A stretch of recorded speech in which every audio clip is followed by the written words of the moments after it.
Bonjour et bienvenue en direct sur France 2 pour la fin de cette étape numéro 4 sur la route du Tour de France. 5e jour sur la route du Tour, mercredi 4 juillet, Abbeville-Rouen, 214 km 500 au programme pour les 195 coureurs, 198 au départ de Liège samedi, 2 abandons hier.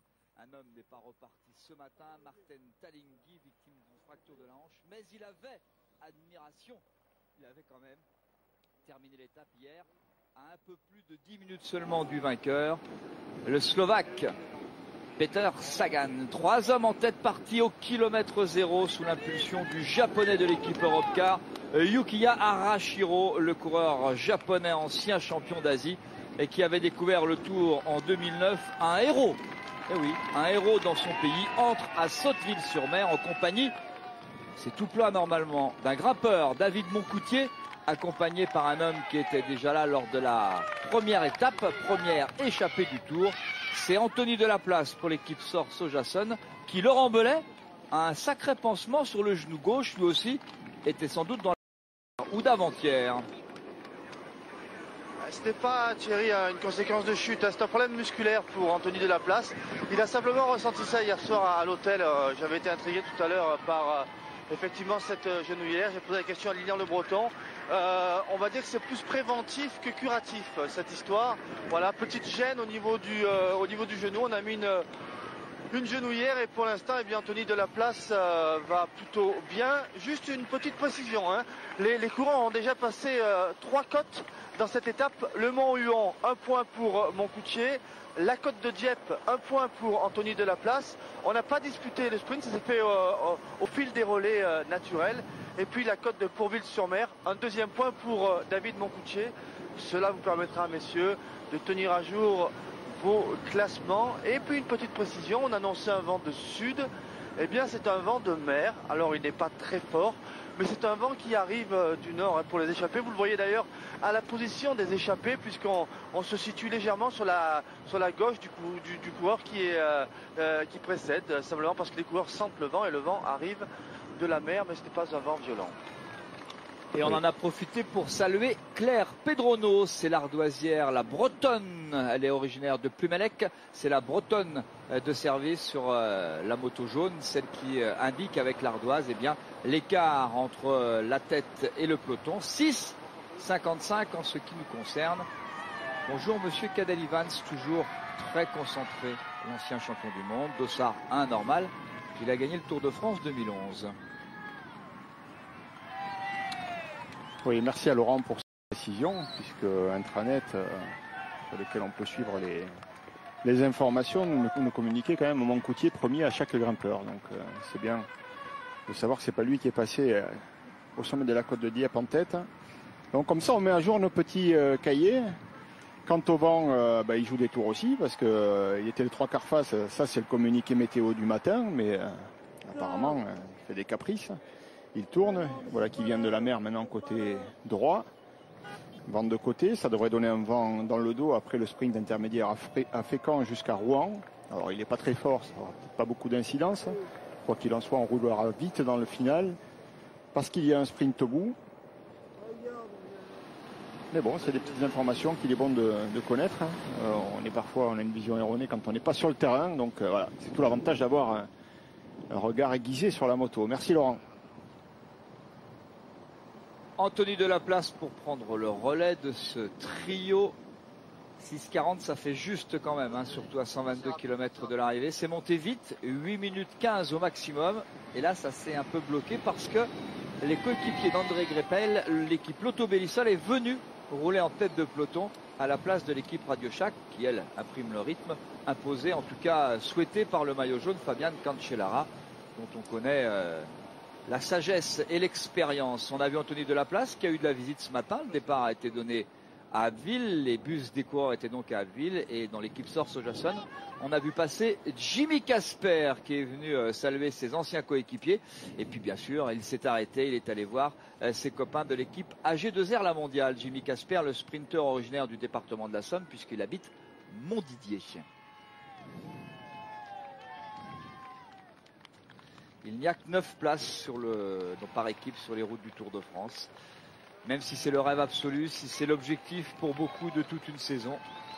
Il n'y a que 9 coureurs qui sont élus et qui ont le privilège de participer au plus beau feuilleton de l'été. Oui, vous êtes en train de nous expliquer qu'il n'y a que 9 places, il n'y en avait pas pour tous. Mais bien sûr, il y en a quelques-uns qui et sont du restés coup, à la maison, oui. qui sont déçus. Ouais. On peut imaginer aujourd'hui que Jimmy Casper aurait aimé être dans le peloton. C'était une étape qui lui aurait convenu, mais voilà, on a fait dans l'équipe AG2R mondiale, l'équipe autour de Jean-Christophe Perrault. Nicolas Roche. Ah, c'est Jean-Christophe Perrault qui a le dossard. Hein. Mais bon, ils sont plusieurs à avoir des ambitions. Avoir un dossard, ils sont 9 à avoir un dossard dans l'équipe AG2R. Non, honnêtement, je crois que le mieux armé, c'est quand même Jean-Christophe Perrault. Je pense que c'est celui, on regarde son bon classement dans le précédent Tour de France, celui qui doit être en mesure de peut-être mieux assumer le statut de leader. Nicolas Roche a terminé dans les 10 premiers d'un Tour d'Espagne. Sur le Tour de France, il a été un petit peu plus loin, mais c'est aussi un coureur qui tient bien la cadence sur 3 semaines. Excellent hier dans l'étape de Boulogne. Il a pris une belle place à l'arrivée. Il était 6e. Nicolas Roche, 7e. Du coup, oui, c'est toujours compliqué quand on a plusieurs garçons qui peuvent faire un bon classement, de choisir à qui on va faire confiance et qui est-ce que l'on protège. Et puis du coup, on laisse à la maison d'autres coureurs. Ça fait partie des choix qui sont toujours difficiles. Pourtant, dans cette équipe AG2R, il y a quand même quelques bons sprinteurs. Casper, Ravard, Mondori qui s'est blessé juste avant le tour et qui n'a pas pu prendre le départ, remplacé par Sébastien Hinault au pied levé, qui va lui aussi vite et qui a été le premier Français et 12e de l'étape l'autre jour à tourner. Donc voilà, pour le sprint, c'est Sébastien Hinault qui assure donc cette mission dans l'équipe AG2R, la mondiale. Alors je termine avec l'équipe AG2R, la mondiale, managée par Vincent Lavenu. Au classement, après Boulogne-sur-Mer, après l'étape numéro 3, eh bien Jean-Christophe Perrault est 16e à 23 secondes de Fabian Cancellara et Nicolas Roche est 20e à 25 secondes de Fabian Cancellara. En ce qui concerne les changements de dernière minute, il y en a eu un autre. Vous parliez de Loïc Mondori, malheureusement blessé au genou, remplacé par Sébastien Hinault. Eh bien Sten Vandenberg, le coureur de l'équipe Omega Pharma Quick-Step, victime d'une blessure à la selle. Pour faire du vélo, c'est pas pratique. A été la veille du tour remplacé par Martin Velits, qui dispute le premier Tour de France. Il y a donc dans cette équipe Omega Pharma les deux frères Velits, Martin et Peter. Et là, on a vu Peter Sagan. Un maillot vert solide. On n'est pas encore au sprint intermédiaire. Aujourd'hui, c'est un maillot vert 64. solide, mais qui va devoir s'accrocher, parce qu'il y a quand même beaucoup de points sur le tapis aujourd'hui.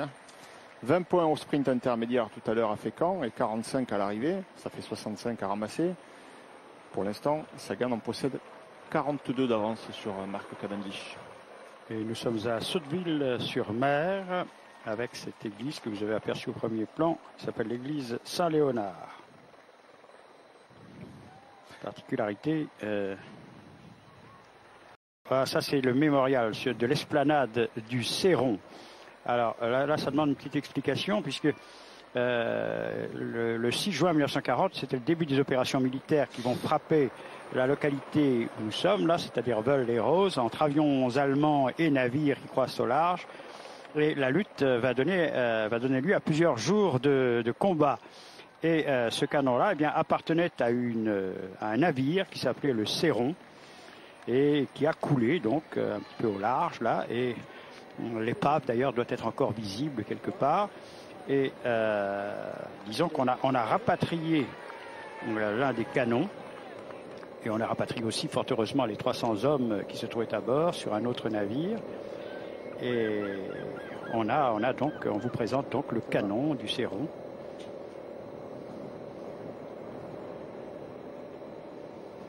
Le Céron a répliqué avec ses canons pendant 7 heures, mais la mer descendait et puis le navire donc s'est échoué. Et on a récupéré ces quelques objets, je dirais, qui permettent donc de se rappeler de la bataille et des combats contre les troupes ennemies. Si ça tourne, c'est qu'il y a un peu de vent. Confirmation de ce que nous disait Laurent tout à l'heure derrière les 3 hommes de tête. On est loin pour commencer à regarder du côté des sprinteurs, mais les sprinteurs sont venus en visite à l'arrière du peloton, Nicolas.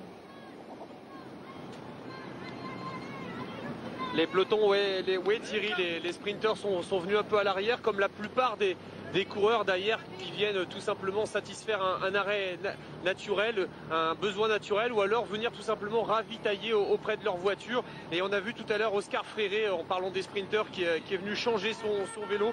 Voilà un petit peu les coureurs qui profitent encore de ces moments de répit pour tout simplement ou satisfaire un besoin naturel ou se ravitailler. Bref, la bagarre n'est pas encore lancée. Nico, on a encore beaucoup de temps, donc c'est la routine dans le peloton. Nicolas, vous avez la visite de Marc Cavendish, oui, d'Oscar Freire.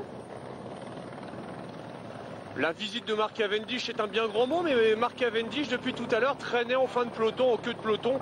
Rien d'alarmant à mon avis, parce que c'est vrai que c'est une étape pour l'instant assez tranquille. Oscar Freire, oui, puisqu'il a changé de roue. Marc Cavendish, lui, depuis tout à l'heure, est en queue de peloton. Mais je vous dis, par exemple, Frank Schleck vient de passer à côté de nous, comme Simon Gerrans. Donc je vous dis vraiment, les coureurs, Thomas Voeckler est juste dans notre roue avec le sourire. Et c'est vrai que... Il venait de nous dire un petit mot. Enfin bref, voilà les coureurs qui remontent là et qui vont réintégrer le peloton. Qui c'est qui est venu vous voir? On l'a entendu, hein, donc vous pouvez nous le dire. Hein. C'est Thomas Voeckler qui me demandait si je voulais un scoop. Il a dit j'en ai pas. Donc voilà. Donc Thomas Voeckler avec son strapping sur le genou gauche et apparemment le sourire pour l'ancien champion de France.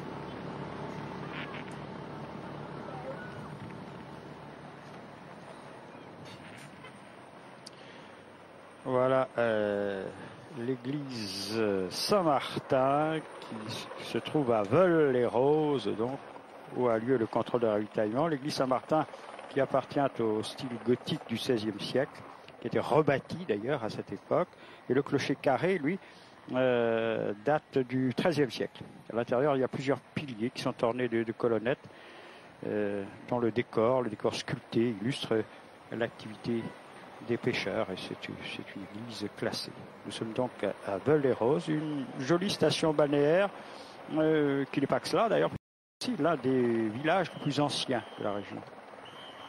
Et on descend à la mer, on ne voit pas, on ne peut pas tout voir bien sûr, mais on descend à la mer par un escalier de bois de 190 marches. Et tiens, j'allais oublier, c'est aussi le pays de l'huître creuse normande, implantée en 1997. Une huître creuse normande qu'on appelle la Veuleuse. Et c'est la première huître de Seine-Maritime élevée en pleine mer sur l'estran de Veules.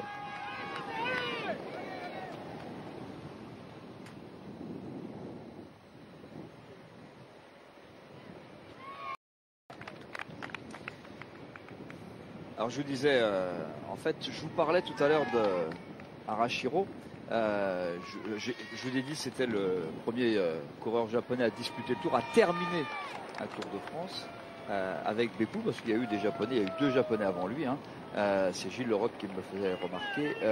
Kiso Kawamuro en 1926 et Daisuke Imanaka en 1996 dans le Tour chez Polti.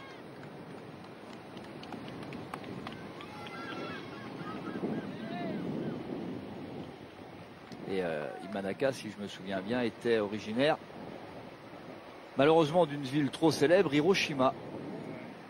Et c'est vrai qu'il avait dû faire 3 années pro chez Polti. Il avait bien été le 2e coureur japonais à participer au Tour de France.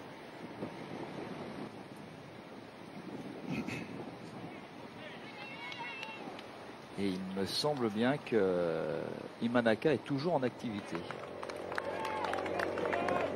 Ça va quand même être un garçon qui a 48 ans, mais bon, plus dans une équipe professionnelle que l'on a l'habitude de voir, notamment en Europe, mais qui continue de courir.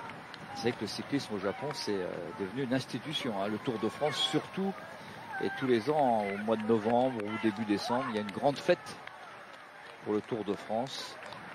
Ils sont déjà allés inviter Christian Prudhomme ou Bernard Hinault. On aime le Tour au Japon. Oui, ils ont été assez lents à s'y mettre en ce qui concerne le cyclisme sur route. Hein. Évidemment, le cyclisme sur avec du Paris, avec le Kirin et tout ça, avec jadis Nakano qui a été 10 fois champion du monde de vitesse.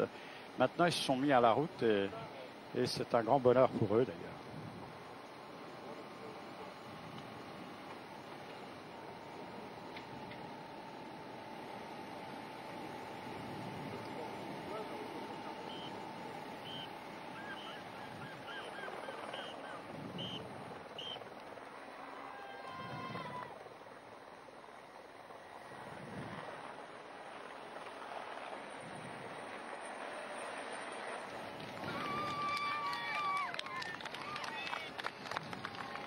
Alors, on a du temps.